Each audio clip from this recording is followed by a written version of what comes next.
Topic for this video, solutions. The essential questions are, what is a precipitate, and how do you recognize a precipitation reaction? So I know a lot of you see precipitation, you think about weather, like rain, snow, things like that, but it actually has a different definition in chemistry. So a precipitate is an insoluble solid start falling down, and so here's some pictures of that happening. In both of these cases, both liquids were clear, and when they mix together, they make a color, and you can see it sinking because it is a solid.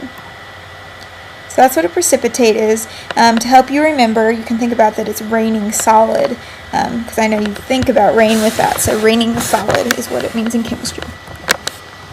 So on the back of your star chart, you have a list of what things are going to be soluble in water.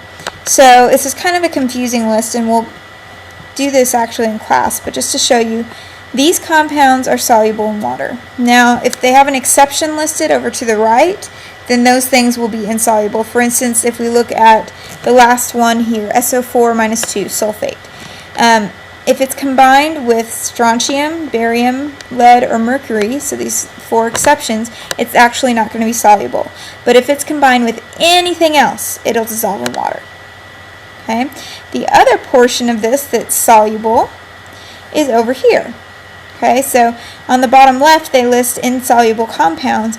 On the bottom right, they list the exceptions. So that means if these things are combined, then they will be soluble and they will dissolve in water. So for instance, let's just look at the first one, CO3 2-, that's carbonate. If it's combined with ammonium, NH4, it's going to be soluble. If it's combined with any of the alkali metal cations, anything from that first column, it's going to be soluble. However, if it's combined with anything else, it's going to be insoluble. So that's how you read that, and we'll practice that in class. Okay, so we're going to look at precipitation reactions, and there'll be double replacement, which we haven't talked about much, but basically the positive switch places, or you could say the negative switch places. So let's do a practice problem, and you'll see what I mean. We mix solutions of lithium hydroxide and copper 2 chloride to produce lithium chloride and copper 2 hydroxide. So the first thing I have to do is write on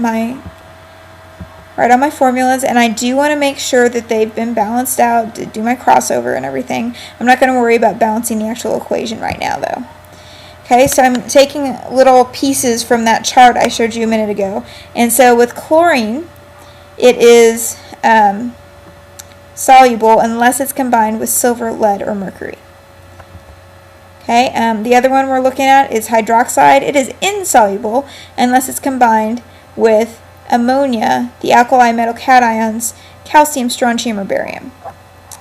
So if I look at this again, LiOH. So that's an OH, but lithium is an alkali metal. So that is going to be ionic, and it's going to be soluble. Okay, if we look at CuCl, and it should be CuCl2 when we're done, but we're just looking at the combination right now. I know chlorine's soluble unless it's combined with silver, lead, or mercury. Well, this is copper, so this is going to be soluble also. Okay, so then we have the other side. Lithium chloride is soluble because chlorine can bond with anything besides silver, mercury, and lead and be a soluble substance. But if I look at copper hydroxide, I look at OH is insoluble, and I look at all the exceptions. Copper is not one of those exceptions. So this is going to make a precipitate, and that's how you figure that out. So we'll do a couple more practice problems.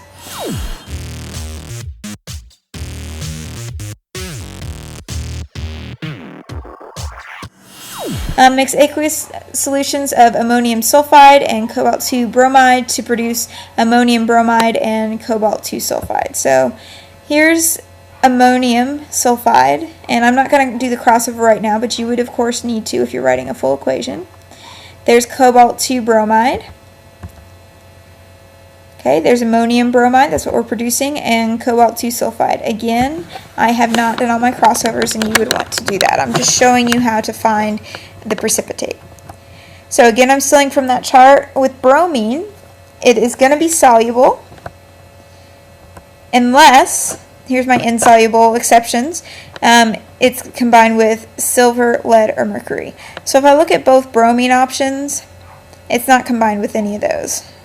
So that's going to be soluble. Okay, and we're actually not even going to worry about the stuff on the left-hand side of the equation. Okay, so here's the other part.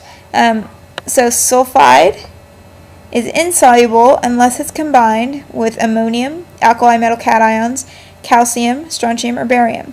So I look and it's combined with none of the above. So that's going to be insoluble, which means that you have a precipitate. Alright, let's look at the next one. Mix aqueous solutions of silver nitrate and sodium phosphate to produce silver phosphate and sodium nitrate. So there's my silver nitrate combo. There's my sodium phosphate. Again, I have not yet crossed over. There is my silver phosphate and my sodium nitrate.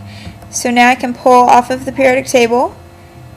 This NO3, 1- is soluble, and there's no exceptions to that. So anything combined with NO3 is going to dissolve in water, which gives this a soluble mark. Okay, the other part is PO4, and it's going to be soluble, it's going to be insoluble unless it's combined with ammonium or the alkali metals. Well, if I look at, again, I'm only going to look at the right side of my equation. If I look at Ag3PO4, that's not one of the combinations, it's an exception. So it's going to be insoluble, which means that that's a percent.